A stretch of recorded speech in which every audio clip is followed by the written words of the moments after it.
உன்னிடத்தில் அன்பு கூறுவது போல பிறனிடத்திலும் அன்பு கூறுவாயாக.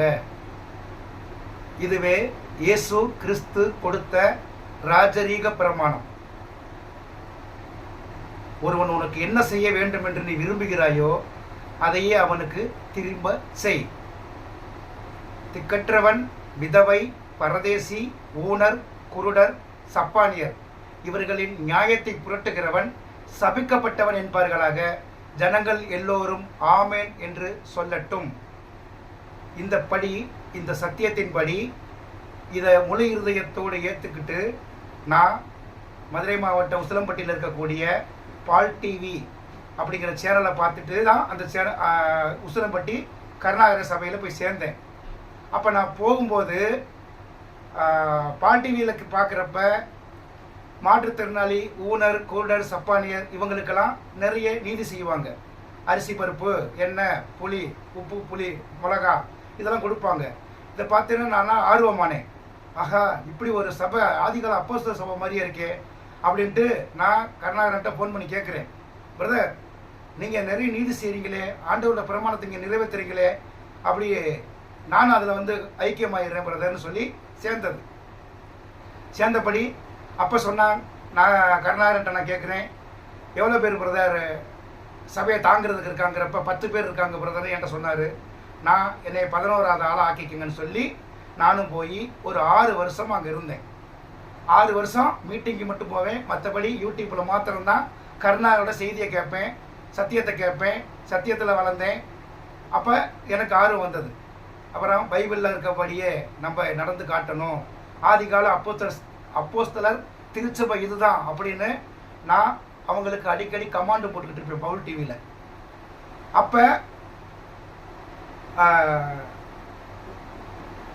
என்னை காட்டிலும் தன் தாயையாவது, தகப்பனையாவது, மனைவியாவது, மகனையாவது என்னை காட்டிலும் கூடுதலாக நேசித்தால் நீ எனக்கு உரியவன் அல்லன்னு இயேசு கிறிஸ்து சொன்னதை முழுக்க உள்வாங்கி நான் ஏற்றுக்கொண்டு இயேசு கிறிஸ்துவை ஏற்றுக்கிட்டு சபைக்கு போய்கிட்டு இருக்கப்ப தர்மபுரி அப்படிங்கிற ஒரு இடத்துக்கு ஒரு 2 வருஷத்துக்கு முன்னாடி ஒரு சின்ன கக்கூஸ் கட்டி கொடுக்கறதுக்கு நான் கருணாகரன் இங்கே போகிறான். போய் கக்கூஸை தெரப்பியில் வச்சுட்டு அவங்க போட்டு கொடுத்த டீயை கொஞ்சம் போல் குடிச்சிட்டு கீழே ஊற்றிட்டு வந்துட்டான். அடுத்த நாள் அவங்க தங்கச்சி வீட்டில் போய் என்ன சொல்லியிருக்கான், ஒன்று டீ போட தெரிஞ்சால் நீங்கள் டீ போடணும், இல்லையா டீ போட தெரியலையா நான் காசு கொடுக்குறேன், நீங்கள் போய் எனக்கு டீ வாங்கிட்டு வந்து கொடுக்கணும் அப்படின்னு சொல்லிட்டு அந்த தருமபுரியில் உள்ள சுரேஷ் அவங்க அம்மா பேரை சொல்லி கெட்ட வார்த்தை சொல்லி திட்டுறான். எனக்கு எப்படி தெரியும், தருமபுரியில் இருக்கக்கூடிய அந்த மாற்றுத்திறனாளியாகி இருக்கக்கூடிய அந்த சுரேஷும் அவங்க அம்மாவும் வயசான ஒரு பாட்டி. இப்போ எப்படி பிரேயர் எடுக்கிறப்ப கருணாகரன் சொல்லுவானா, திக்கற்றவன், விதவை, பரதேசி, ஊனர், குருடர், சப்பானை இவங்களை நம்ம பார்க்கும்போது நம்ம கண்கள் இயேசுவை பார்க்கறது போல இருக்கணும். இயேசு கிட்ட நம்ம இயேசுவை போல அவங்கள பார்க்கணும். இயேசு தான் இந்த பூமியில் இவ்வளோ பாடுகளை அனுபவிச்சுக்கிட்டு இருக்காரு. அப்போ அவரை நம்ம தோளில் தூக்கி சுமக்கணும். அவன் தன் சிலுவை எடுத்துக்கொண்டு என்னை பின்பற்றி வா என்று இயேசு கிறிஸ்து சொன்னது இந்த திக்கற்ற பிள்ளை, ஊனர், குருடர், சப்பானி, ஏழைகள் அப்படின்னு சொன்னதை நான் உள்வாங்கிக்கிட்டேன். நான் முழு இருதயத்தோடு ஏற்றுக்கிட்டேன். அந்தபடி வாழ்ந்துக்கிட்டு இருக்கோம். அப்போ இப்படி ஏன் பிரதர் இப்படி தவறுதலாக இப்படி பேசுகிறீங்க? இயேசு கிறிஸ்துக்கிட்ட கானா ஒரு கல்யாணத்துக்கு போகிறாரு. கானா ஒரு கல்யாணத்தில் திராட்சை ரசம் தீர்ந்து போச்சு. இயேசு கிறிஸ்து என்ன செஞ்சார், கல்ஜாடிகளில் 7 கல்ஜாடியில் தண்ணீரை நிரப்ப சொன்னார். அதுக்கப்புறம் அந்த தண்ணீரை மோண்டு கொடுங்கன்னாரு. அந்த தண்ணீரை மோண்டு கொடுத்த உடனே அது 300 வருஷம் 400 வருஷம் பழமையான திராட்சை ஒயினாக கிடச்சது. அதை குடிச்சு பார்த்தவங்க சொன்னாங்க, இது மாதிரி ஒரு ரசத்தை எந்த கல்யாண வீட்லேயும் கடைசியில் வரைக்கும் கொடுக்க மாட்டாங்க. ஆரம்பத்தில் சுவையாக இருக்கும், பின்ன கடைசி பந்தி வரும்போது அது சுவை குறைஞ்சு போயிடும்னு. ஏன் கடைசி பந்தியில் குறைஞ்சு போயிடும்னா, எப்பயுமே திக்கற்ற பிள்ளை, விதவை, பரதேசிகளுக்கு முதல் பந்தியில் யாருமே சாப்பாடு கொடுக்க மாட்டாங்க, கடைசி பந்தியில் தான் சாப்பாடு கொடுப்பாங்க. அந்தபடி கடைசி பந்தியில் மிச்சம் இருக்க ரசமோ மோரோ தயிரோ தான் மிச்சம் இருக்கும். ஆனால் இந்த நம்ம நாட்டு பாரம்பரியத்துக்கு இது. ஆனால் அங்கே எப்படி யூதர் கலாச்சாரத்தில் திராட்சை ரசம் தான் முக்கியம். உப்பு வைக்கிற மாதிரி சாப்பாட்டு இலையில முதல்ல உப்பு வைக்கிற மாதிரி ஃபஸ்ட்டு ஒயின் தான் கொடுப்பாங்க. அதுதான் அந்த கல்யாணத்தோட சிறப்பு. அப்போ கடைசி பந்தியில் யார் இருப்பா? திக்கற்றப்பில் விதவ பரதேசி இருப்பாங்க. அப்போ இயேசுகிட்ட கேட்குறாங்க, உம் ஜனங்கள் தானே, நீங்கள் எதுக்கு வந்தேன்? தரித்திரருக்கு சுவிசேஷம் சொல்ல வந்தேன். திக்கற்றப்பில் விதவ பரதேசியில் என் பிள்ளையெல்லாம் நான் அரவணைச்சு கொண்டு போக வந்தேன். உங்கள் பிள்ளைகளுக்கு ரசம் தீர்ந்து போச்சுன்னு இயேசுகிட்ட கேட்குறாங்க.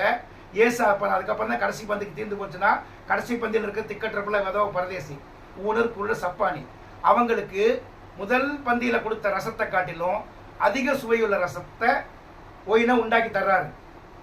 இது எதுக்கு சொல்ல வரேன்னா, இப்போ நம்ம இயேசு இருந்தாருன்னா ஒரு கல்யாண வீட்டில் போய் இது போல உருவாக்கி தர்றாருன்னு வச்சுக்கோங்க, 16 வகை கூட்டு பொரியலோட. அப்போ அந்த இயேசுகிட்ட இருந்து வாங்கினது எவ்வளோ சுவையாக இருந்ததோ அது மாதிரி தான் ஒரு ஏழைகளோ ஊனரோ குருடரோ சப்பானியரோ ஒரு கிளாஸ் தண்ணி கொடுத்தா கூட அந்த தண்ணி அவ்வளோ சுத்தமானதாக பியூர் வாட்டராக இருக்குன்னு சொல்லுவோம். ஏன்னா இயேசுக்கு தண்ணியை தான் மோந்து கொடுக்க சொன்னார். அது ரசம், அந்த தண்ணி தான் குடிக்கிறாங்க. ஆனால் இந்த ஒயின் இவ்வளோ ருசியாக இருக்குன்னு சொன்னாங்க. ஏன்னா அது இயேசுகிட்ட இருந்து நமக்கு கிடைச்சதுனால. இப்போ நம்ம இயேசுவை பார்க்குறது இந்த ஏழைகளும் ஊனரும் குருடரும் சப்பானியரும். இப்போ அவங்க கையில் இருந்து வாங்கக்கூடிய எதுக்கும் ருசி உள்ளதாக இருக்கும். அந்த ருசியை, அதாவது இருதயத்தில் நிறைவு தான் நமக்கு அது ருசியை கொடுக்கும். நாக்கு ருசி இல்லை, இருதய ருசி.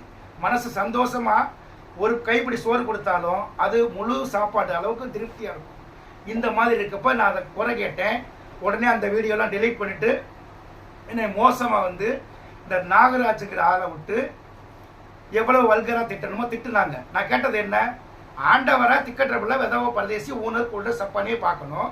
அந்தப்படி நீ போய் ஏன் அவங்க கொடுத்ததை வந்து குறை சொன்னீங்க அப்படின்னு சொல்லி கேட்டது. இது ஓடிடுச்சு. இப்போ எத்தனை வருஷம் ஆச்சு? 3-4 வருஷம் ஆயிடுச்சு. இதே நாகராஜ் ஒரு தடவை எனக்கு ஃபோன் பண்ணா. அப்படி இது மாற்றுத்திறனாளி அள்ளிகுண்ட நாகராஜ் ஃபோன் பண்ணி, அண்ணே என்னை மன்னிச்சுக்கங்கண்ணே, என்னை மன்னிச்சுக்கங்கண்ணேன்னு கேட்டார். ஏன் எனக்கு 3 வருஷம் ஆச்சுல, ஏன் பிரதர் என்ன காரணம்னு கேட்டேன். இல்லை மன்னிச்சிருங்க என்னைய, எனக்கு அந்த சபைக்கு நீ போக பிடிக்கல அப்படின்னாரு. யார்? நாகராஜ் அள்ளிகுண்டம், உசிலம்பட்டி அள்ளிகுண்டம் நாகராஜ், மாற்றுத்திறனாளி, கண்ணு தெரியாதவர். நான் கேட்டேன், நான் மன்னிக்கிறதுக்கு என்ன பிரதர் இருக்கு? ஆண்டவரே உங்களை மன்னிச்சதானே, மனுஷன் மன்னிக்காமல் இருப்போமா அப்படிங்க. இருந்தாலும் மன்னிப்பு கேட்டுக்கிறேன், அக்கா கிட்ட மன்னிப்பு கேட்டுக்கிறேன்னு சொல்லிட்டு நான் இப்போ அந்த சபைக்கு போகிறது இல்லைன்னா. ஏன் அந்த சபைக்கு போகலன்னு கேட்டேன். ஒரு வாய் சோத்துக்கு நான் பட்ட கஷ்டம், மனவேதனை, இதெல்லாம் என்னை அங்கே இருக்க விடலை அப்படின்னு சொன்னார். ஓ அப்படியா, சரிங்க, மன்னிச்சிட்டேன் போங்கன்னு விட்டாச்சு. அதுக்கப்புறம் ஒரு வாரம் கழிச்சு மறுபடியும் எனக்கு ஃபோன் பண்ணா. அப்படி ஏன்னா நம்ம மன்னிச்சாச்சு, அவர் பாட்டுக்கு இருப்பாருன்னு. இல்லை பிரதர், என்னை வந்து மறுபடியும் கூட்டிகிட்டு போனாங்க, மறுபடியும் உங்களை கெட்ட வார்த்தையாக சொல்லி திட்ட சொன்னாங்க, உங்கள்கிட்ட பேசின குற்றத்துக்கு அவனை மீண்டும் திட்டு, நீ அவன் பக்கம் போகாத அப்படின்னு மேற்கொண்டு என்னை திட்ட சொன்னாங்க. நான் சொன்னேன், இனி நான் திட்ட மாட்டேன், ஏற்கனவே திட்டுனதுக்கு மன்னிப்பு கேட்டுட்டேன்னு சொன்னார். அப்போ நான் சொன்னேன், நீ தானே திட்டுன, அது ஏன் வந்து அவங்க திட்ட சொன்னாங்களான்னு. அண்ணே, எனக்கு சாப்பாடு கொடுக்குறவங்கள யாரையாவது ஒரு மனுஷன் திட்டுவானா? அவங்க கொடுக்குற அந்த 5-10க்கும் அந்த சாப்பாட்டுக்காக வேண்டி என்னைய திட்ட சொல்லி ப்ரெஷர் பண்ணாங்க. ஏன் அப்படி ப்ரெஷர் பண்ணாங்க, ஏன் திட்டுனேன்னா, என்னை நம்பி ஒரு 25 குடும்பம் இருக்குது அள்ளிகுண்டத்தில், மாற்றுத்திறனாளிகள். அதில் நான் சங்க தலைவராக வேற இருக்கேன். அப்படி இருக்கும்போது நான் வந்து அதை அப்படி பேசலைன்னா உங்கள் 25 குடும்பத்துக்கு அள்ளிகுண்டத்துக்கு சோறு கொடுக்க மாட்டோம், அரிசி பருப்பு தர மாட்டோம், உங்களுக்கு உதவி செய்ய மாட்டோம், நீ பேசுனா தான் உனக்கு உதவி கொடுப்போன்னு சொல்லிட்டு இந்த கருணாகரன் டுஸ் பண்ணியிருக்கான் நாகராஜன். அதனால நாகராஜ் என்ன பண்ணியிருக்காரு, பேசிட்டாரு.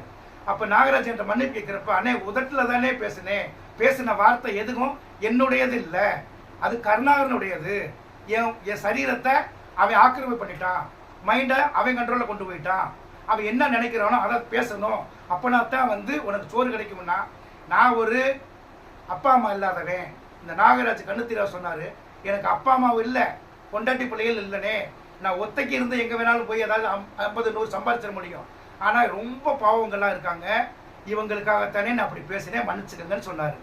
அப்போ தான் சொன்னார், அண்ணே இந்த கருணாகரன் எங்களை வந்து கூட்டிகிட்டு வந்தார், எங்களை கூட்டிகிட்டு வந்து எங்களை வீடியோ எடுப்பார், அள்ளிகுண்ட மாற்றுத்திறனாளிகளுக்கு உதவி செய்கிறோன்னு. அப்போ அந்த உதவி பொருள் எங்களுக்கு தெரியாது, யார் உதவி செய்கிறாங்கன்னு எங்களுக்கு தெரியாது.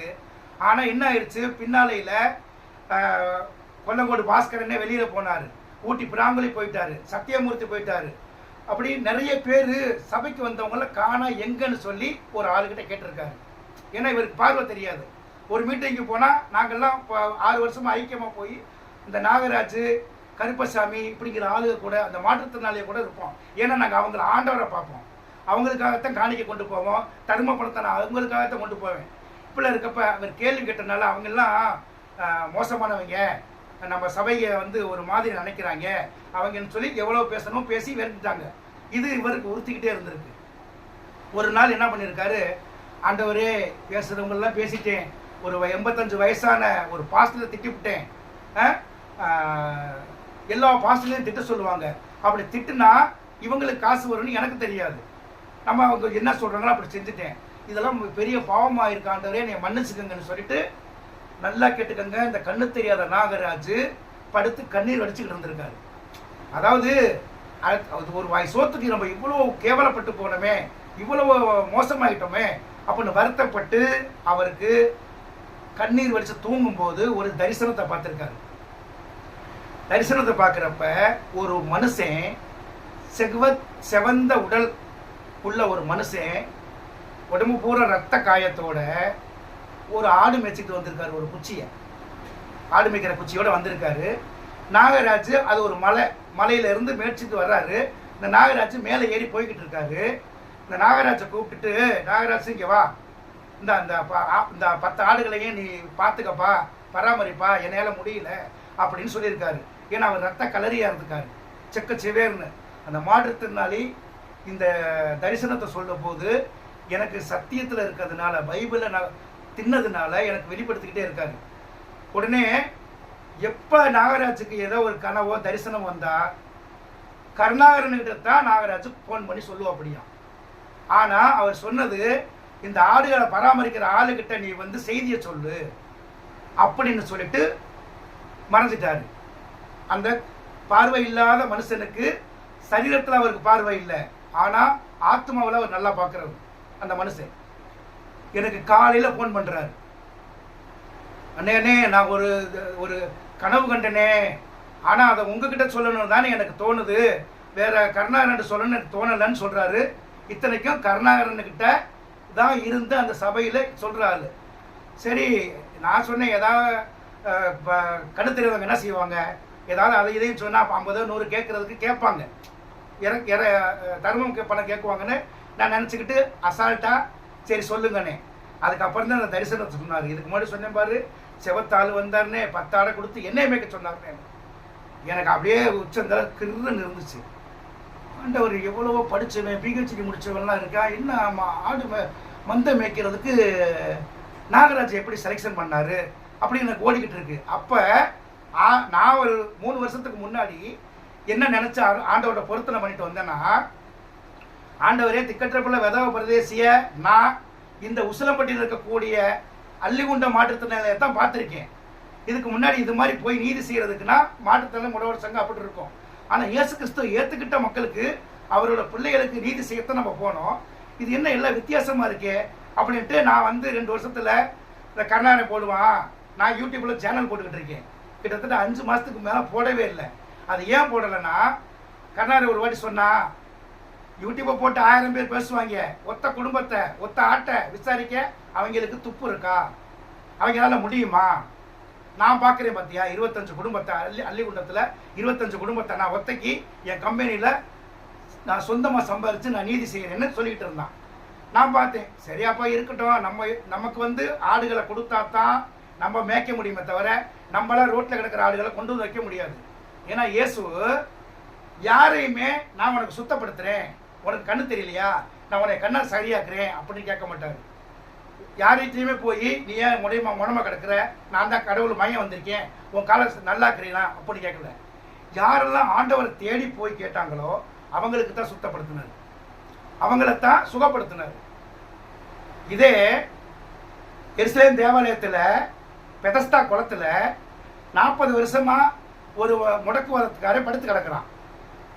ஆனால் இயேசு அந்த ஆலயத்துக்குள்ளே போடுறப்ப ஆலய வாசல் படியிலேயே பேதுரு சுகமாக்குன முடவே ஒருத்தர் இருக்கான் தர்மம் கேட்டுக்கிட்டு. இவர் அந்த முன்னாடி பேதுரு நல்லா சுகமாக்குறதுக்கு முன்னாடி தானே அவன் அங்கே தான் டெய்லி வந்து தர்மம் எடுக்கிறவன். அவனை சுத்தப்படுத்தாமல் பெதஸ்தா குளத்தில் இருக்கக்கூடிய 40 வருஷமா முடக்குவாதத்தில் கிடந்தவனை எடுத்து உன் பாயையும் சுருட்டிக்கிட்டு நட, உன் படுக்கை எடுத்துக்கொண்டு நடன்னு சொன்னார். இந்த கொஸ்டினை நான் வச்சேன் ஆண்டவர்கிட்ட. ஆண்டவரே, நீங்கள் சுகப்படுத்துனீங்க, போகிறப்ப வாசப்படியிலே ஒரு முடவை இருந்தானே, பேதுரு நல்லாக்குன ஒரு முடவை, அவனை ஏன் நீங்கள் சுத்தப்படுத்தலன்னு கேட்டேன். அப்போ தான் ஆண்டவர் சொன்னார், நான் யாரையுமே போய் கேட்டு சுத்தப்படுத்தினது இல்லை. என்னிடத்த வந்து கேட்குறவங்க தான் நான் சுத்தப்படுத்துவேன். நான் ஆலயத்து நுழைவாயிலில் போகிறப்ப அந்த முடவை என்கிட்ட தருமம் தான் கேட்டான். வெள்ளி இருந்தால் கொடுங்க, பண்ணு இருந்தால் கொடுங்க, அதை கேட்டான். அவன் எதை கேட்டானோ அதைத்தான் கொடுக்கணும். ஆனால் பேதுரு வந்து என்கிட்ட பொண்ணும் இல்லை வெள்ளியும் இல்லை, ஏன்னா ஆண்டவர் கொடுத்த கால்கள் இருக்கு தரமானு கேட்டு கொடுத்தான். அதான் தேவனை இயேசு கிறிஸ்துவை என்னை யார் தேடி வர்றாங்களோ அவங்கள நான் கைவிட மாட்டேன். நானாக போய் ஒரு ஆளையும் சுகப்படுத்தலை சொல்லலை, நான் அவங்கள போய் சுகப்படுத்தலை.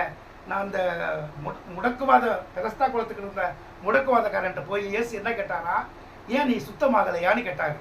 ஏன் 40 வருஷமாக படுத்திருக்கேன்னு சொல்கிறேன், ஏன் சுத்தமாகலை? அது என்னை தூக்கி கொண்டு போய் குளத்துக்குள்ள போட ஆள் இல்லை.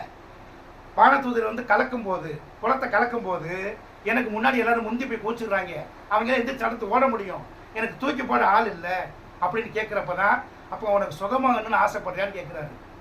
அந்த மனுஷன் படுத்திருக்கேன், அப்பமோ ரசமோ பண்ணோ வெள்ளியோ கொடுங்கன்னு கேட்கல, நான் சுத்தமாகணும்னு அவர்கிட்ட கேட்டார். நான் சுகமானா எனக்கு போதும்னு சொன்னார்.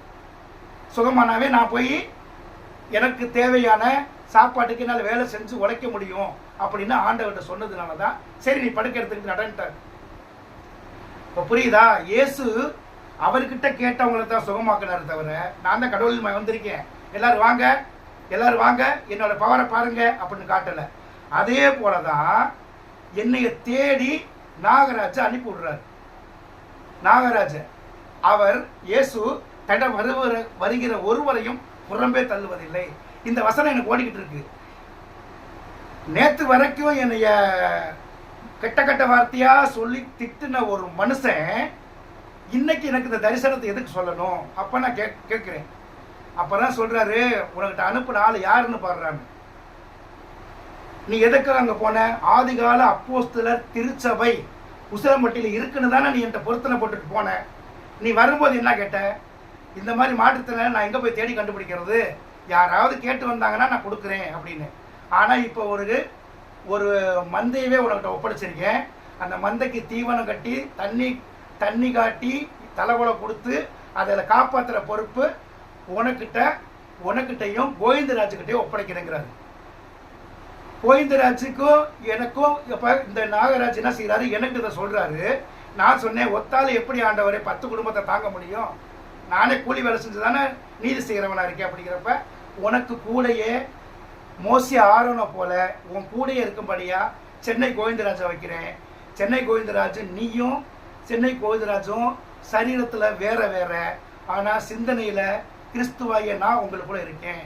இதை பலமாக இருந்துக்கிட்டு அந்த மனுஷனுக்கு உத்தரவு கொடுன்னு சொல்லிட்டாரு. அப்போ நான் என்ன சொல்கிறது, சரி பிரதர், இவங்களுக்கு ஒரு 10 பேருக்கு சாப்பாடு கொடுக்கணும், மாதத்தில் ஏதாவது ஒரு போட்டு கொடுக்கலான்னு சொல்லிக்கிட்டு இருக்கு.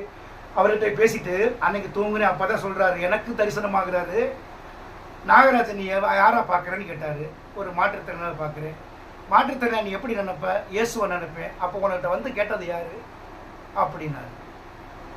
நாகராஜ் உனக்கிட்ட வந்து மன்னிப்பு கேட்கும் போது நீ மன்னிச்ச பாரு, அப்பயே நான் உனக்குள்ள இருக்கேன்னு தெரிய வேணாமா? மனுஷனா மாமிசத்தில் யோசிச்சா எந்த மனுஷனும் மன்னிக்க மாட்டான். நீ மன்னிக்கிற குணத்தை உனக்கு கொடுத்தது நான் தான், மன்னிப்பு கேட்டு வந்தது நான் தான். ஏன்னா அவன் சாத்தானோட பிடியை விட்டு தான் மன உருகி மன்னிப்பு கேட்டான். பேதுருவை போல. பேதுரு என்னை மறுதளிச்சான், அவன் மேலே சபையை கட்டினேன். இப்போ அதே பேதுருவை நாகராஜ் மேலே நான் கட்டுறேன் அப்படின்னு எனக்கு உத்தரவு கொடுத்தாரு. அதுக்கப்புறம் தான் நான் கோவிந்தராஜிட்ட சொன்னேன், பிரதர் நம்ம அது மேய்க்கிறது இல்லை பிரதர், அந்த 10 ஆடுகளையும் கொண்டு வந்து நாகராஜ்கிட்ட ஒப்படைச்சிருக்காரு, நாகராஜை மேய்ப்பன்னு அறிக்கைட்டு இருக்காரு பிரதர்னு. அடுத்த நாளே நாகராஜுக்கு கோவிந்தராஜ் வீடியோ போட்டுட்டாரு. இந்த சபைக்கு பேர் என்ன பிரதர்? இதுதான்டா ஆதிகால அப்போஸ்தலர் சபை. 2000 வருஷத்துக்கு பின்னாடி உசிலம்பட்டியில் அள்ளிகுண்டத்தில் ஒரு தரித்திர மேலே கட்டுறேங்கிறாரு. ஏன்னா இயேசு தரித்திரன் அந்த உலகத்தில் இருந்தார், வாழ்ந்தார். தரித்திரனாகிய பேதுரு மேலே சபையை கட்டினார். சரின்னு பேக்ரவுண்டு பார்த்தா இந்த நாகராஜுக்கு அப்பா அம்மா இல்லை, பொண்டாட்டி பிள்ளைகள் இல்லை. அப்போ அவர் ஃப்ரீயாக இருக்கார். அப்போ சொன்னேன், அப்படி சொல்லிக்கிட்டு இருக்கப்ப அவர் நான் என்ன சொல்கிறேன், நாகராஜ் பிரதர் உங்களைய மேய்ப்பனா ஆண்டவர் ஃபிக்ஸ் பண்ணிட்டாரு, எங்களை சாட்சி சொல்ல சொல்லிட்டாரு. கோவிந்தராஜ் என்னை சாட்சி சொல்ல சொல்லிட்டாரு, சாட்சி இருந்தாச்சு. சரி, நான் அதோட போயிடுச்சு. அடுத்த 2 நாள் கழிச்சு பேசிக்கிட்டு இருக்கும்போது, பிரதர் நாங்கள் சனிக்கிழமையாவது திங்கக்கிழமையாவது சபை கூட்டணுமா அப்படின்னு எனக்கு கேட்குற. அப்படி எனக்கு பயங்கர சந்தோஷம். அதிகாலையில் அப்போஸ்தலர் சபை வீட்டில் தான் கூடும். சரி பிரதர், நீங்கள் யாராவது ஒரு வீட்டில் போய் அந்த உங்களுக்கு மேய்க்கிறத கொடுத்தாருல மந்தையை பார்த்துக்கன்னு அவங்களுக்கு புத்தி சொல்லுங்க, அவங்களுக்கு எப்படி வாழணும், ஆண்டவருக்குள்ள நம்ம பிள்ளைகளை எப்படி ஆவியில் வளரணும்னு சொல்லி கொடுங்கன்னு. ஏன்னா இப்போ நாகராஜா மேய்ப்பனா ஆண்டவரே கொண்டு வந்து நிறுத்திட்டாரு, அறிக்கை இட்டாச்சு. அந்த அவர் சொல்றாரு, நாகராஜக்கார கண்ணு தெரியாத ஆளு, பைபிளை படிக்க முடியாது, சத்தியத்தை உங்களுக்கு எப்படி பிரதர் தெரியும்னே. நான் நிறைய சர்ச்சுக்கு போயிருக்கேன் பிரதர், காது வழியில கேட்டிருக்கேனே, அதுல ஆண்டவர் சத்தியம் நிறைய எனக்கு சொல்லப்பட்டிருக்கு. நான் ஜெபம் பண்ணிட்டு தூங்கி எந்திரிச்சு என்ன பேசணும்னு நான் பேச வேண்டாம், நான் போய் நின்று ஆண்டவரே பேசுறேன்னு சொல்லியிருக்காரு எனக்கு அப்படின்னு சாட்சி கொடுக்குறாரு. இப்பேற்பட்ட சாட்சியை நான் இதுவரையில கேட்டதே இல்லை.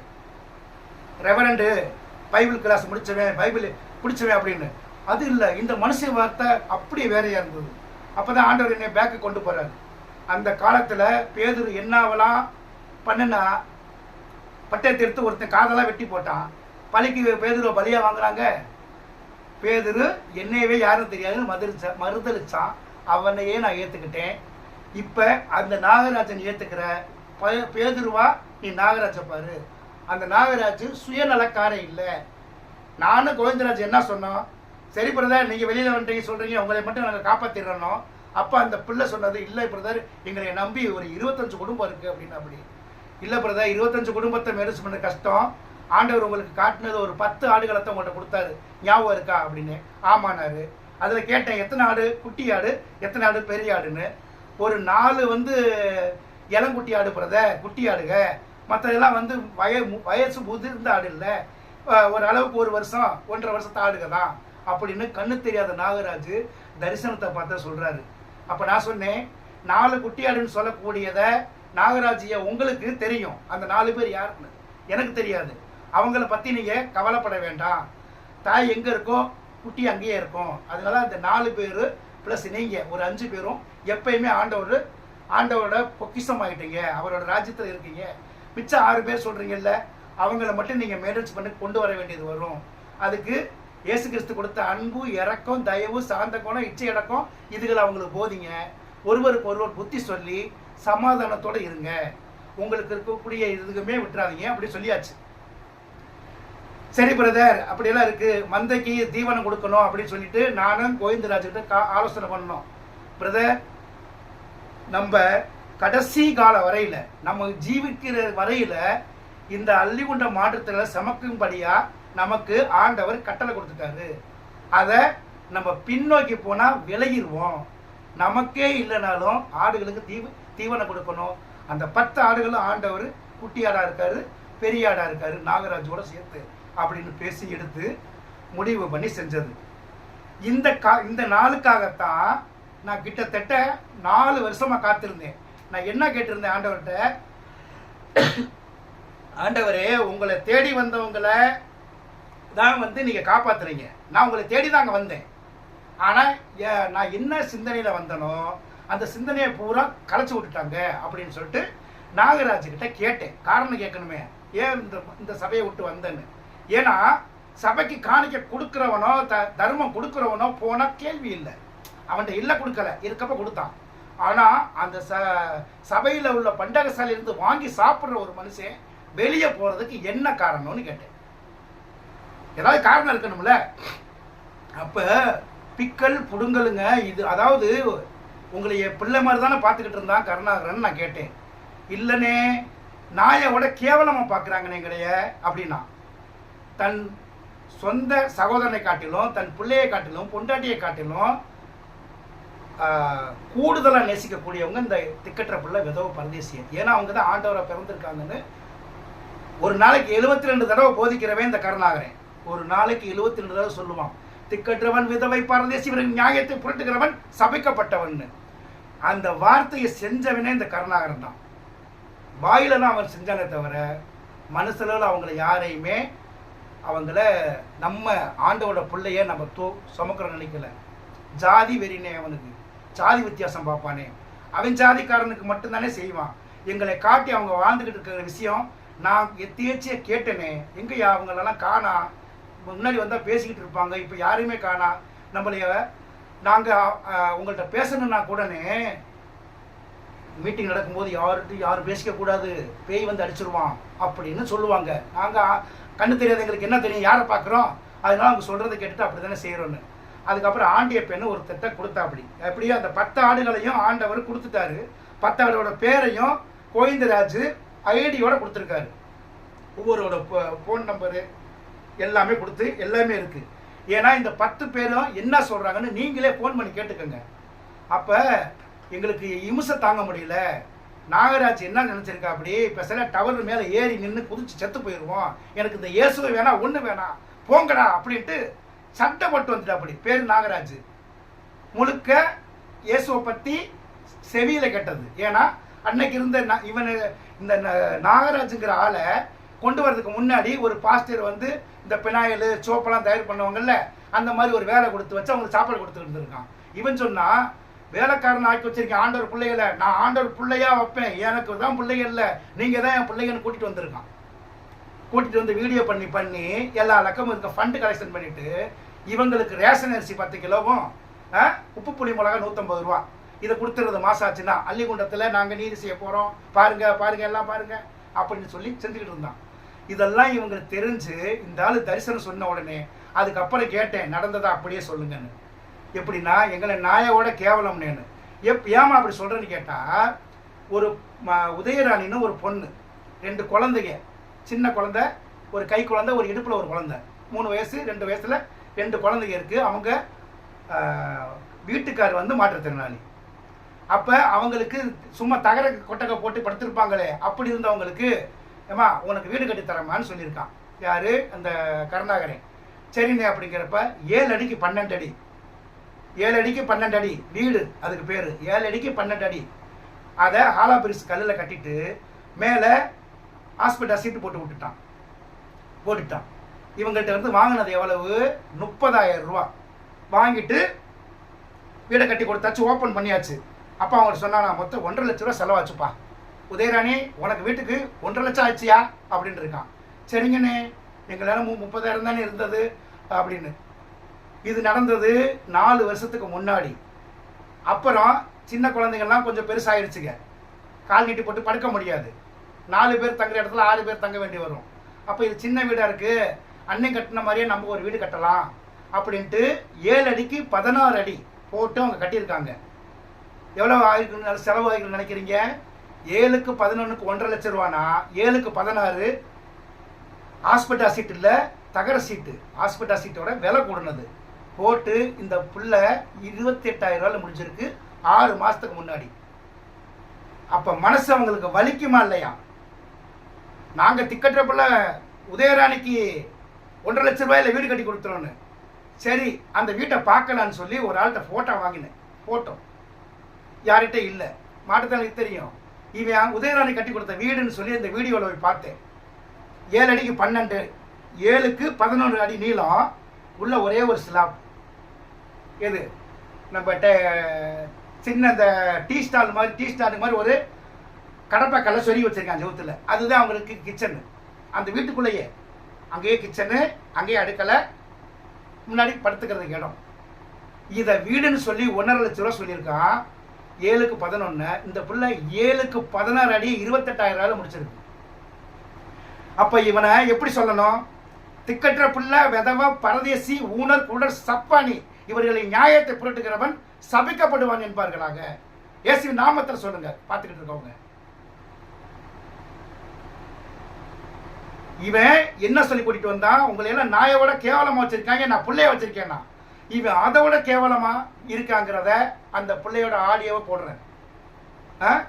ஆண்டிய பெண்ணும் ஒரு ஆள், அவர்கிட்ட போய் டேய் சனிக்கிழமை கூடுது, சபை கூடுது, வாங்க எல்லாரும் வரிசையாக உட்காருங்க, எல்லாருக்கும் கனவு தரிசனம் வந்து சொல்லுங்க அப்படின்னு சொல்லியிருக்காங்க. அவன் ஆளுக்கு ஒன்று சொல்லுவானா?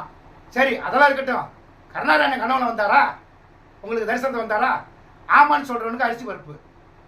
ஆண்டின்னு சொல்லி ஒரு ஆள், அவரு இல்லைனே எனக்கு கனவு வரலையேன்னு. நீ ஆவிலையும் சரியில்லை, ஒன்றுலையும் சரியில்லை.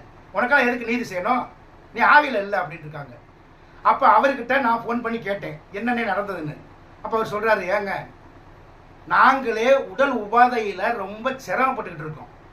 எங்கள் மாற்றுத்திறனாளி கண்ணு உள்ளவன் கூட எதையாவது பார்க்குவான், கண்ணு தெரியாத நாங்கள் 3 மணி நேரம் இப்படியே உட்காந்து கேட்டுக்கிட்டே இருந்தா தூக்கம் வருமா வராதா? கண்ணு தெரிஞ்சவனுக்கு தூக்கம் வர்றப்ப டக்குன்னு முடிச்சுட்டு எங்கேயாவது பார்த்து கவனத்தை மாற்றிக்க முடியும். எங்களுக்கு காது மட்டும்தான் கண்ணு. அவங்க சொல்கிறத கேட்டுக்கிட்டே இருப்போம், அப்படியே இருக்கும், குறுக்கு வலி வரும். 3 மணி நேரம் உட்காந்துருந்தா ஒரு கண்ணு தெரியாதவருக்கு தூக்கம் வருமா வராதா? அப்படி ஒரு நாள் இப்படி சாஞ்சிட்டேங்க. சாத்தானே, பேய் பிடிச்சவனே, உன் கூட அவன் வந்துட்டான், இந்த நாயை பிடிச்சி வெளியில தள்ளுன்னு சொல்லியிருக்க, தள்ளி விட்டுட்டாங்க. இந்த மனுஷன் பயந்துட்டான். ஏன்னா அவனுக்கு கிடைக்கிற அரிசி பருப்பு போச்சே, கிடைக்கிற அந்த 500 1000 போச்சே அப்படின்னு, ஐயா சாமி மன்னிச்சுக்கங்கன்னு.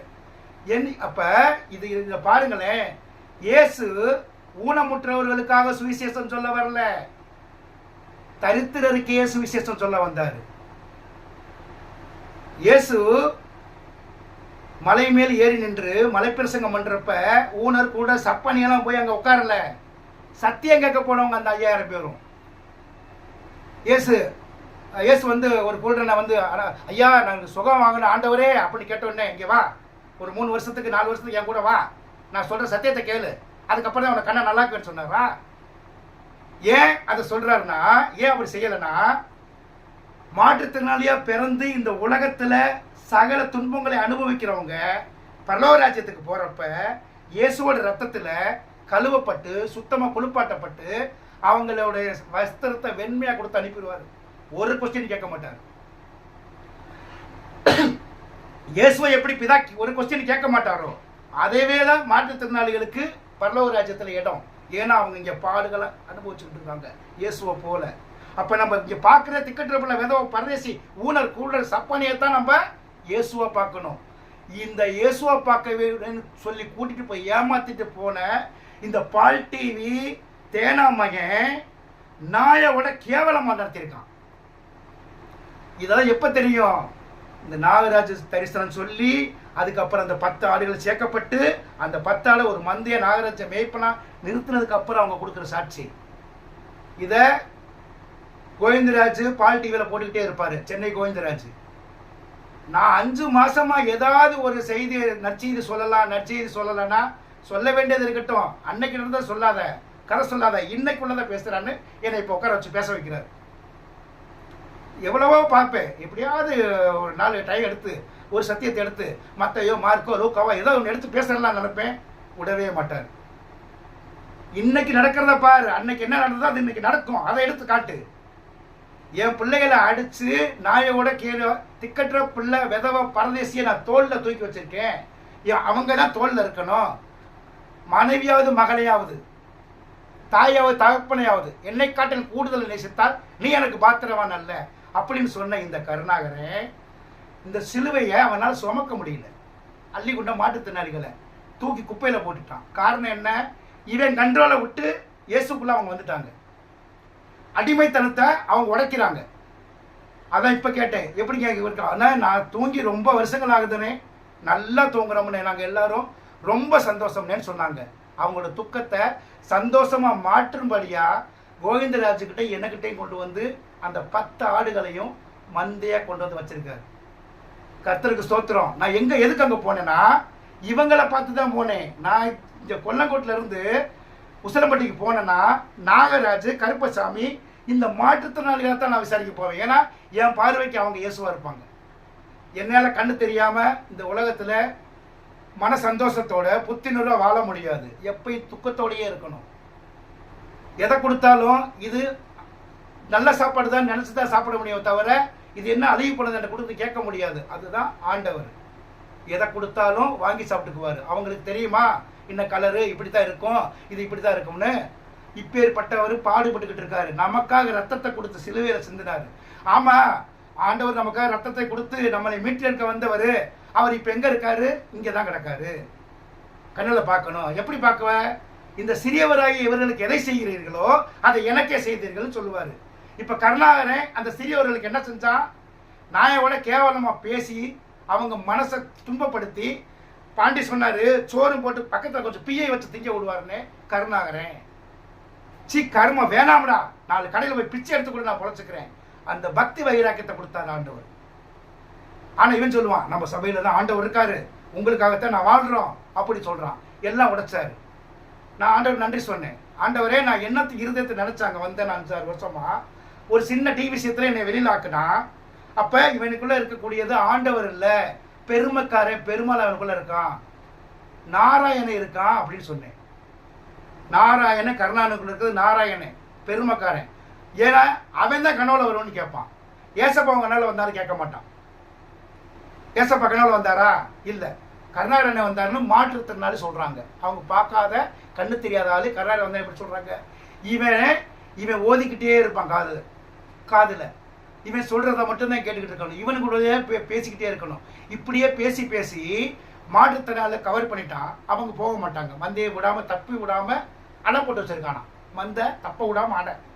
பாம்பு, இவன் கருணாகரனை பாம்புன்னு ஏன் சொல்றேன்னா, வாழை சுருட்டி உள்ளுக்கா பிள்ளைகளை போட்டு வச்சுக்கிறான். வெளியில போறவங்கள விஷத்துல கக்குவான். அதான் கிட்ட வந்து திட்டுறது. இப்படி இருக்கும் போது இந்த கருணாகரன் இந்த நாகராஜுக்கு ஒரு செகுட்டு மிஷின் வாங்கி கொடுத்தான். அந்த செகுட்டு மிஷின் ஏன் வாங்கி கொடுத்தான்னா, எல்லா பாஸ்டர்களையும் கெட்ட வார்த்தை சொல்லி பப்ளிக்ல திட்ட விடுவான்ல, அந்த பாஸ்டர்களோட விசுவாசிகள் இருப்பாங்கல்ல, அவங்க வந்து ஒருத்தர் காதை சேர்த்து அரைஞ்சிருக்கான், காது சவு பிஞ்சு போச்சு. யாருக்காக? கருணாகரனுக்கு வாயா இருந்திருக்காரு நாகராஜ். அதனால பேசுறவன் மேலதான் மனுஷனுக்கு எரிச்சல் இருக்கும். அந்த நாகராஜுக்குள்ள இருந்து பேசுற சாத்தான் யாருங்கிறத யாருக்கும் தெரியாது. அதனால அந்த வேதனைய இயேசுவை இப்படி சிலர் அஞ்ச மாதிரி காது சவு வந்து போச்சு. அதை சொல்லி ஒரு 18,000 ரூபாய்க்கு செவிட்டு மிஷின் வாங்கி வைக்கணுங்கன்னு சொல்லி 12,000 ரூபாய்க்கு செவிட்டு மிஷினை வாங்கி வச்சாங்க. இந்த நாகராஜ் இந்த நரக வேதனை விட்டு நம்ம வெளியில போன்னு சொன்ன உடனே முதல்ல இவன் செஞ்சது என்னன்னா, இந்த காதில் இருக்க செவிட்டு மிஷினை பிடிக்கிட்டான். காதில் இருக்க செவிட்டு மிஷினை பிடிக்கிட்டான். அதுக்கப்புறம் இந்த நாகராஜ் என்கிட்ட கோவிந்தராஜ் கிட்ட பேசுன விஷயம் தெரிஞ்ச உடனே அவன்றதுக்கு மொபைலை வாங்கி எல்லா நம்பரையும் டெலீட் பண்ணிட்டு சிம்மை எடுத்து உடைச்சு போட்டிருக்கான். அப்ப என்னன்னே இப்படி செய்யறீங்க அப்படி கேட்டா அவனுக்கு கேட்க ஆள் இல்லையே, இவன் கண்ட்ரோலுக்கு வந்துட்டானே, இவன் பாம்பு வலைக்குள்ளையில இருக்கான். அப்ப பார்த்துருக்கான், சரி அப்படின்னா உனக்கு இந்த நம்பர் வேணாம், வேற ஒரு சிம் நம்பர் வாங்கிக்க அப்படிங்க. அன்னைக்கு இந்த ஆள் என்ன செஞ்சுட்டான், எங்கள்கிட்ட பேசினதுனால மறுபடியும் அவன் காலில் விழுந்து நாகராஜை கூட்டிட்டு போய் வச்ச கருணாகரன் வேற நம்பர் வச்சு பேசு, உனக்கு கூட தர மாட்டேன்னு. அன்னைக்கு ஆண்டவரே எனக்கு என்ன செய்யறதுன்னு தெரியல, நான் டவர்ல கீழே குதிச்சு சாக போறேன், எனக்கு இயேசு வேணாம் ஒண்ணு வேணாம் அப்படின்னு சொல்லிட்டு தூங்கி இருக்காரு நாகராஜ். அப்ப அவருக்கு ஆண்டவர் சொல்லியிருக்காரு, நாகராஜ் உனக்கு என்ன நம்பரை அவங்க அழிச்சாங்களோ அதே நம்பரை போய் கம்பெனியில சொல்லி அதையே வாங்கிடு அப்படின்னு உந்தப்பட்டுட்டு நாகராஜ் சிம்மை வாங்கி சொல்லிக்கிட்டா. அப்படி மொபைலுக்குள்ள ஒரு நம்பர் கூட இல்லை, ஏன்னா மொபைல்ல எல்லாமே டச் பண்ணல, எல்லாம் எரஸ் பண்ணி விட்டாங்க, டோட்டல் நம்பர் போச்சு. அவன் சொரிய அரை மணி நேரத்தில் கோவிந்தராஜ் நாகராஜுக்கு ஃபோன் பண்ற. அப்படி ஆண்டோட சித்தம் இது. நாகராஜ் சொருகிட்டு யாருக்கு ஃபோன் பண்ணணும்னு நம்பரும் தெரியாது, ஒன்றும் தெரியாது. ஏன்னா மாற்றுத்திறனாளி கண்ணு தெரியாதவங்களுக்கு சவுண்டு போகும், யார் கூப்பிடுறாங்கன்னு பேர் சொல்லும். அந்த படி சொருகினொன்னே நாகராஜ கோவிந்தராஜ் கூப்பிடுறாருன்னு நாகராஜுக்கே தெரியாது. நாகராஜ் எடுத்தோன்னே ஹலோ யாருங்கன்னு கேட்டிருக்கா. அப்படி நான் தான் பிரதர் கோவிந்த் பிரதர் பேசுறேன்னு. ஐயோ அண்ணா உங்களை எல்லா நம்பரையும் ஆகிட்டு அப்போ நான் இப்போ சொன்ன விஷயத்த சொல்லி அழுதுருக்காரு. ஒரு மாற்றுத்திறனாளிய அவனை அதை காது செவிடு ஆக்குறதுக்கு ஆன காரணம் இவன் பிழைக்கிறதுக்கு. அதான் என் பிள்ளைகளை கொன்று அவன் ரத்தத்தை குடிச்சு அவனை அந்த ஆட்டோட மயிரை உடையாக்கி போட்டுக்குவேன்னு இவன் சொல்லுவான். அதை இவன் செஞ்சுக்கிட்டு இருக்கான். இயேசுவின் நாமத்தில் இதை சொல்றேன். இதுதான் இயேசு கிறிஸ்துவ சொல்ல, பைபிளை கையில் எடுத்துட்டு ஒருத்தன் வந்து உங்களுக்கு சுவிசேஷம் சொல்றேன் அப்படின்னாவே அவன் ஓனாய் அவனை நம்பி போய் அழிஞ்சு போயிடாதீங்க. எல்லா எந்த சபையில நீங்க இருந்தாலும் இருக்கட்டும், ஆண்டவரை நீங்க பார்க்கணும்னா ஏழைகளா பார்க்கணும். அவங்கெல்லாம் குப்பை தொட்டியில கிடக்குவாங்க, இல்லைன்னா அவங்க சர்ச்சு வாசல்ல கிடப்பாங்க. ஒரு ஆட்டை நீங்க காயம்பட்ட ஆட்டை மருந்து போட்டு கட்டி அதை பராமரிச்சீங்கன்னா உங்களுக்கு மேல எழுதப்படும் உங்க பேரு. இயேசு கிறிஸ்து ஒருவரே அன்றி பரலோக ராஜ்யத்துக்கு நுழைய ஒருவனாலும் முடியாது. இயேசு கிறிஸ்துவ வழியும் சத்தியமும் ஜீவனும். இப்ப நம்ம பரலோக ராஜ்யத்துக்கு போகணும்னா இயேசுவை கரம் பிடிச்சு போகணும். இயேசு நமக்கு சாட்சி கொடுக்கணும். நான் ட்ரெஸ் இல்லாம கிடந்தேன், இந்த பையன் எனக்கு ட்ரெஸ் கொடுத்தான் அப்படின்னு பிதாவின் இடத்துல இயேசு நமக்கு ரெக்கமெண்ட் பண்ணணும். இல்லைன்னா என்ட்ரன்ஸே கேட்டை போட்டு வச்சுருவாங்க. இப்போ இயேசு பண்ணால் ஓப்பன் ஆகும். அவர் கையை பிடிச்சிக்கிட்டே நம்ம போகணும். அப்போ நமக்கு சாட்சி கொடுப்பார். யார் இந்த பையன் கேட்பாரு? பிதாவாகிய தேவன். இவர் எனக்கு சோறே இல்லாமல் இருக்க சோறு கொடுத்தாரு, துணி இல்லாமல் கிடந்த நிர்வாணம் கிடந்தேன், அவர் சட்டையை கழட்டி எனக்கு போட்டு கொடுத்தாரு அப்படின்னு சாட்சி கொடுப்பாரு. நான் காயப்பட்ட ஆஸ்பத்திரியில் கிடந்து எனக்கு வந்து மருந்து கட்டினாரு. இருதயத்தில் இயேசுவாகிய என்ன நினைச்சு இந்த மனுஷனுக்கு செஞ்சாரு அப்படின்னு.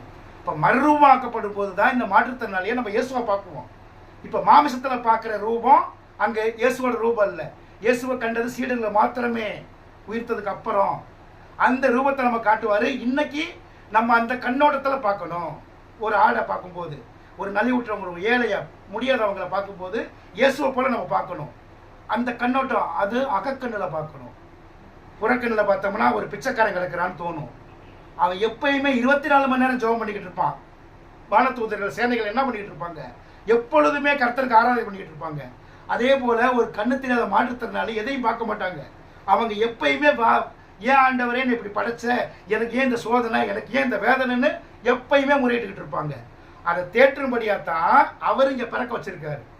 என்னை ஏற்றுக்கிறவன் எவனோ அவன் இந்த சிறியவரை ஏற்றுக்குவான். இந்த சிறியவருக்கு நீங்க எதை செய்தையோ அதை எனக்கே செய்தாய் அப்படின்னு இயேசு கிறிஸ்து சொல்லியிருக்காரு. அப்போ அந்த சிறியவனை யாரை பார்க்கணும்? அந்த மாற்றுத்திறனாளியை பார்க்கணும். இது சத்தியம். இனி நிறைய சொல்லியிருக்காரு ஆண்டவர். அந்த 10 நம்பரையும் மதுரை உசிலம்பட்டி அள்ளிகுண்டத்தை சேர்த்த மாற்றுத்திறனாளிக, அதுக்கு ஒரு மேய்ப்பனா நாகராஜும், அது அந்த மந்தையில் ஒரு 9 ஆடுகள் இருக்கு. நாகராஜும் அந்த மந்தையில் ஆடு. நான் கை காலு நல்லா இருக்கவேன், பைபிளை கையில் வச்சிருக்கேன், அப்படி திருட்டு தேவடியாமங்கிட்ட இருந்து எடுத்து போடுறேன்டான்னு எனக்கு என்கிட்ட சொன்னார். அதே நான் தரித்திரனா வந்தேன். அதை தரித்திரன்ல ஒரு கண்ணு தெரியாத பைபிளை அறியாதவனை சத்தியம் பேச வைக்கிறேன் அந்த இதில் அப்படின்னாரு. நான் சொன்னேன், ஆண்டவரே அந்த சத்தியத்தை நான் போய் மாற்றுத்தினாலே நாகராஜ் வழிய சத்தியத்தை தான் நான் கேட்கணும். சத்தியங்கிறது உண்மை, அவன் உண்மை தான் பேசுவா அப்படின்னு அடிச்சு எனக்கு கொடுத்துருக்காரு. இது இயேசு கிறிஸ்து எனக்கு சொன்னதை நான் உங்கள்கிட்ட சொல்கிறேன். அப்போ கருணாகரனை குறித்து சொன்ன சாட்சியை நாகராஜுக்கு நேற்று ஒரு தரிசனம் வந்திருக்கு. அதை சொன்னதை நாளைக்கோ பின்னையோ இதை நான் பதிவு பண்ணுறேன். இயேசு கிறிஸ்து நாமம் ஒன்றே மகிமைப்படுவதாக. இயேசு கிறிஸ்து ஒருவருக்கே புகழ். இயேசு கிறிஸ்து ஒருவர் மட்டுமே இறைவன். இந்த இறைவன், கர்த்தர், தேவன், இந்த 3 குறித்து நாளைக்கோ பின்னாலோ சொல்கிறேன். ஏன்னா மனுஷனுக்காக இறைவியக்கப்பட்ட ஒரே தேவன் கர்த்தாதி கர்த்தர் இயேசு. அதான் இயேசு இறைவன், மனுஷனுக்காக இறையாக்கப்பட்டார். இறை மற்ற எந்த தேவனும், வானத்திலும் பூமியிலும் கர்த்தாக்களும் தேவர்களும் உண்டு. எந்த தேவனும் மனுஷனுக்கு இறையாகல. இயேசு கிறிஸ்து ஒருவரே இறையாக்கப்பட்டதனால் இந்த ஒரு நாமம் இயேசு கிறிஸ்துவுக்கு மட்டும்தான் சேரும். இயேசு தேவன்னு சொல்லவே மாட்டாங்க யாரும். இயேசு இறைவன்னும் பாங்க. ஏன்னா நமக்காக இறையானார், நம்ம பிழைக்கும்படி நமக்காக இறையானார். நம்ம எப்படி ஆடை வெட்டி மனுஷன் சாப்பிட்றாங்களோ, அந்த எப்படி இறையாகுதோ அது மாதிரி நம்ம ஆத்மாவுக்கு இறையானவர் இயேசு கிறிஸ்து. வேற எந்த தேவனும் வானத்தில் பூமியில் இருக்க எந்த தேவனுக்கும் இறைவன் சொல்ல மாட்டாங்க. கடவுள் உள்ள கிடக்கிறவங்க, அப்பா அம்மா, அண்ணன் தம்பி, அக்கா தங்கச்சி, இவங்கெல்லாம் கடவுள் ஒரு மனுஷனுக்குள்ள கிடப்பாங்க. அவன் கடந்து இருதயத்தை கடந்திருப்பாங்க. ஒரு கணவனானவனுக்கு அவனோட பொண்டாட்டி பிள்ளைய இவங்க தான் இருதயத்தில் இருப்பாங்க. இதுதான் சராசரி மனிதனோட வாழ்க்கை. தேவன் என்கிறவங்க நம்மளை வழிநடத்தி கொண்டு போவாங்க. வேண்டுதல் வைப்பாங்கல்ல, வேண்டுதல் வச்சா எனக்கு விசேஷம்லாம் நடக்கணுமா, அதை செஞ்சு கொடுக்க தேவர்கள் வானத்தில் பூமியிலும் அதெல்லாம் செய்வாங்க. ஆனால் எந்த தேவரும் எந்த கர்த்தரும் இறையாக்கப்படலை. இறையாக்கப்பட்ட ஒரே மனிதன் இயேசு கிறிஸ்து. அதனால தான் இயேசு இறைவன். இறைவா இறைவா வருவாய் இங்கேங்கிறாங்கள, அதைத்தான் இந்த பாட்டு பாடுறது. இறைவன்கிற பேரு இயேசு கிறிஸ்துவை தவிர வேற எந்த தேவர்களுக்கும் இருக்காது, எந்த கர்த்தாவுக்கும் கிடையாது. அதனாலதான் இவர் மெய்யான தேவன்கிறத நான் முழு இருதயத்தோட இதில் பதிவு பண்றேன். இயேசு கிறிஸ்துவின் நாமம் மகிமைப்படுவதாக. ஆமென்.